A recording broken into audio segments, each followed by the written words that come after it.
पिछले एपिसोड में आपने देखा कि इथन का ग्रेंजा स्टील के वाटर शूरिकेन यूज करके ऐश के ग्रेंजा को इंजर्ड कर देता है, जिसके बाद ऐश का ग्रेंजा बॉन्ड इवॉल्व हो जाता है। इसको देखकर पूरे स्टेडियम की ऑडियंस, कमेंटेटर और ऐश के नए फ्रेंड्स शॉक हो जाते हैं। इसके बाद ऐश के ग्रेंजा अपना सिग्नेचर अटैक यानी कि जायंट वाटर शूरिकेन यूज करके इथन के ग्रेंजा को डिफीट कर देता है, जिससे ऐश निंजा टूर्नामेंट का विनर बन जाता है। इसके बाद इस लीग का चेयरमैन ऐश को अपने ग्रेंजा के बारे में बताने बोलता है। अब आगे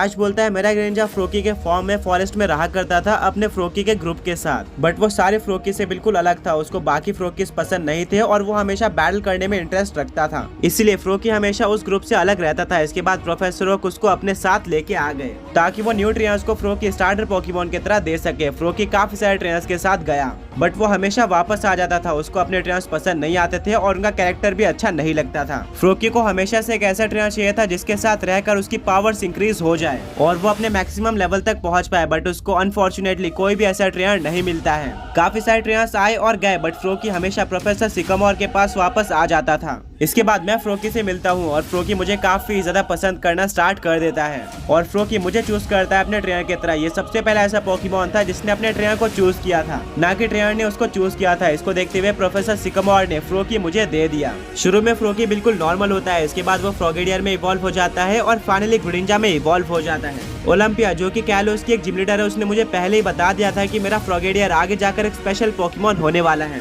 और ऐसा होता भी है। फ्रॉगेडियर जब ग्रिंजा में इवॉल्व हुआ था तो उसके इवॉल्व होने का तरीका बिल्कुल स्पेशल और यूनिक था। वो एक वाटर टॉर्नेडो के बीच में आ गया था एंड उसकी पावर काफी ज्यादा इंक्रीज हो गई थी। इसके बाद मुझे उसके बॉन्ड एवोल्यूशन के बारे में पता चला। डायंथा ने भी इसको काफी ज्यादा अप्रिशिएट किया है। हमने डायंथा के गार्डी वॉर के साथ भी एक बैटल करी थी जहाँ पर मेरे ग्रेंजा ने उसको ऑलमोस्ट डिफीट कर दिया था, बट लास्ट में हमारा बॉन्ड एवोल्यूशन में कंट्रोल छूट जाता है, जिसके चलते हम डायंथा के गार्डी वॉर को डिफीट नहीं कर पाते। स्टिल वो एक काफी मेमोरेबल बैटल थी। इसके बाद हमने काफी सारी बैटल करी और बॉन्ड एवोल्यूशन को मास्टर कर लिया। ग्रिंजा ने मुझे काफी सारे बैटल जिताए हैं और पोकेमॉन वर्ल्ड में करेंटली एक लौता पोकेमॉन है जो कि बॉन्ड इवॉल्व हो सकता है। अब पोकेमॉन वर्ल्ड में काफी सारे ऐसे ट्रेनर्स हैं जिनकी बॉन्डिंग उनके पोकेमॉन के साथ काफी ज्यादा अच्छी है, बट फिर भी वो बॉन्ड इवॉल्व नहीं हो पाते। इसलिए आज तक कोई भी बता नहीं पाया है कि मेरा ग्रेंजा बॉन्ड इवॉल्व कैसे हुआ। मुझे लगता है कि इसके पीछे का एक रीजन मेरे ग्रेंजा की विल पावर हो सकती है, जो कि फ्रोकी के फॉर्म से ही काफी ज्यादा थी। चेयरमैन ऐश के ग्रेंजा की बैक स्टोरी सुनकर काफी ज्यादा शॉक रह जाता है और अप्रिशिएट करता है। वो बोलता है कि वेल, हमने आज तक ऐसा ग्रेंजा नहीं देखा था और अब तुम इस टूर्नामेंट के विनर बन चुके हो, तो जैसे कि हमने प्रॉमिस किया था अब तुम्हें कुछ प्राइज दिए जाएंगे। इसके बाद सारे प्राइज लाए जाते हैं।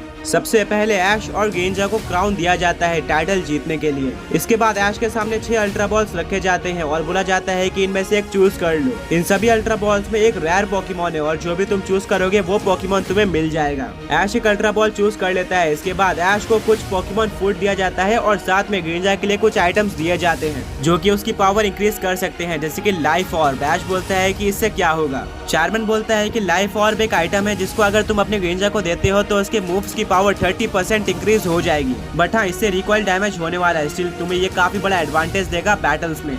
ऐश बोलता है ये तो काफी औसम है। चेयरमैन बोलता है अब लास्ट प्राइज, और ये है एक सर्टिफिकेट। ऐश बोलता है ये किस चीज के लिए है। चेयरमैन बोलता है कि वेल, हम तुम्हें एक ऑफर दे रहे हैं निंजा सिटी के जिम लीडर बनने के लिए। हम काफी टाइम से चाहते थे कि हमारे सिटी में भी एक जिम हो और पोकेमॉन मास्टर चैंपियनशिप की तरफ से हमें परमिशन भी मिली थी, बट हम एक काफी स्ट्रॉन्ग ट्रेनर ढूंढ रहे थे जो कि काफी स्ट्रॉन्ग हो, उसका बिहेवियर अच्छा हो, उसके पास एक ग्रेंजा हो एंड उसको डिफीट करना काफी ज्यादा डिफिकल्ट हो, जिससे वो हमारे निंजा सिटी को रिप्रेजेंट कर पाए। और इससे अच्छा ट्रेनर कौन हो सकता है। मैं डेफिनेटली कह सकता हूँ कि हमें कभी भी तुमसे अच्छा ट्रेनर नहीं मिलने वाला है, इसीलिए मैं चाहता हूँ कि तुम निंजा सिटी के जिम लीडर बन जाओ। ऐश बोलता है क्या एक ऑफिशियल जिम लीडर। चेयरमैन बोलता है कि हाँ, तुमसे पोकेमॉन मास्टर चैंपियनशिप में पार्टिसिपेट करने वाले ट्रेनर्स बैटल कर सकते हैं, बिल्कुल वैसे ही जैसे कि तुमने बाकी ट्रेनर से बैटल करी थी, और ये ऑफर एक वन टाइम ऑफर है। अगर तुम इसे एक्सेप्ट करते हो तो तुम्हें यहाँ पर साइन करना होगा। ऐश काफी ज्यादा सोचता है और वो इस चीज पर अपने फ्रेंड्स यानी कि ब्रॉक, मिस्टी और सरीना से भी टिप्स लेता है कि उसको जिम लीडर बनना चाहिए या फिर नहीं। तीनों का ये ओपिनियन सेम होता है। वो बोलते हैं कि जिम लीडर बनना एक काफी अच्छी पोस्ट है और खासकर नॉर्दर्न रीजन में यहाँ के जिम लीडर काफी स्ट्रॉन्ग होते हैं और उनको काफी रिस्पेक्ट भी मिलती है, बट हमारे अकॉर्डिंग तुम्हें जिम लीडर नहीं बनना चाहिए क्योंकि तुम्हारा गोल है पोकेमॉन मास्टर बनना और तुम उसके काफी ज्यादा करीब आ गए हो। तुम कुछ ही स्टेप्स में पोकेमॉन मास्टर बनने वाले हो,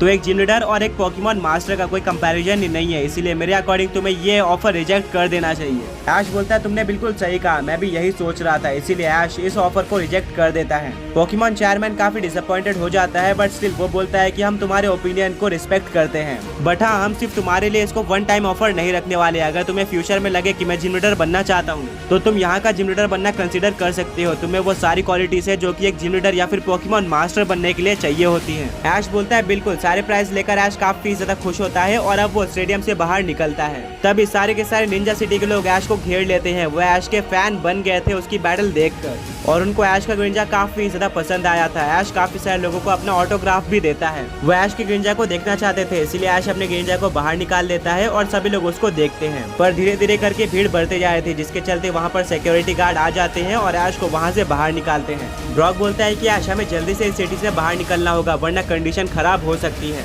ऐश बोलता है कि हाँ तुमने सही कहा। सभी लोग उस सिटी से बाहर आ जाते हैं। तभी मिस्टी बोलती है क्या ऐश तुम भूल गए, तुम्हें एक अल्ट्रा बॉल मिला था प्राइस के तौर पर और चेयरमैन ने बोला था कि उसमें काफी ज्यादा रेयर पोकेमॉन है, तुम्हें उसको ओपन करके देखना चाहिए कि उसमें कौन सा पोकेमॉन है। ऐश बोलता है मेरे पास ऑलरेडी काफी रेयर पोकेमॉन्स है तो मुझे उस पोकेमॉन की जरूरत नहीं है। सहीना बोलती है बट फिर भी तुम्हें उस पोकेबॉल को ओपन करके देखना चाहिए। ऐश बोलता है अगर तुम कहते हो तो ठीक है, मैं उसको ओपन कर देता हूँ। ऐश अपना अल्ट्रा बॉल ग्राउंड में फेंकता है और उसमें से एक ऐसा पोकेमॉन निकलता है जिसको देखकर ऐश, ब्रॉक, मिस्टी और सहीना सभी लोग काफी ज्यादा शॉक हो जाते हैं। वो एक ब्रांड न्यू पोकेमॉन था जिसको किसी ने भी नहीं देखा था। गो बोलता है कि ये कौन सा पोकेमॉन है, मुझे इसके बारे में कोई भी इन्फॉर्मेशन नहीं है। तभी स्पाइक बोलता है कि वाह तुम्हें काफी ज्यादा रेयर पोकेमॉन मिला है नॉर्दर्न रीजन का। ये यहाँ का एक मिथिकल पोकेमॉन है जिसको देखना तक काफी ज्यादा रेयर होता है। मैंने आज तक इसको नहीं देखा था और इसके बारे में सिर्फ और सिर्फ आस पास के लोगों से सुना था, बट आज मैंने फाइनली इसको देख लिया। ऐश बोलता है इस पोकेमॉन का नाम और टाइपिंग क्या है। स्पाइक बोलता है कि इस पोकेमॉन का नाम है टेराडॉन और इसकी टाइपिंग है ग्राउंड और फ्लाइंग टाइप, जो कि काफी ज्यादा यूनिक है। ऐश इसके टाइपिंग से इम्प्रेस होता है और बोलता है कि ये पोकेमॉन तो इंटरेस्टिंग लग रहा है, मुझे इसको अपने पास रखना चाहिए और ये आगे जाकर काम आएगा। स्पाइक बोलता है कि ऐश तुमने अभी अभी बताया कि तुम्हारे पास काफी सारे रेयर पोकेमॉन्स है, तो मेरे अकॉर्डिंग तुम्हें इसकी जरूरत नहीं है, तो क्या तुम ये पोकेमॉन मुझे दे सकते हो। मुझे ये पोकेमॉन काफी ज्यादा पसंद है और हमेशा से मेरा ड्रीम था कि टेराडॉन पोकेमॉन मेरे पास हो। ब्रॉक, मिस्टी और सहीना बोलते हैं कि ऐश स्पाइक सही कह रहा है, तुम्हारे पास काफी सारे रेयर पोकेमॉन्स है, तुम्हें ये पोकेमॉन स्पाइक को दे देना चाहिए।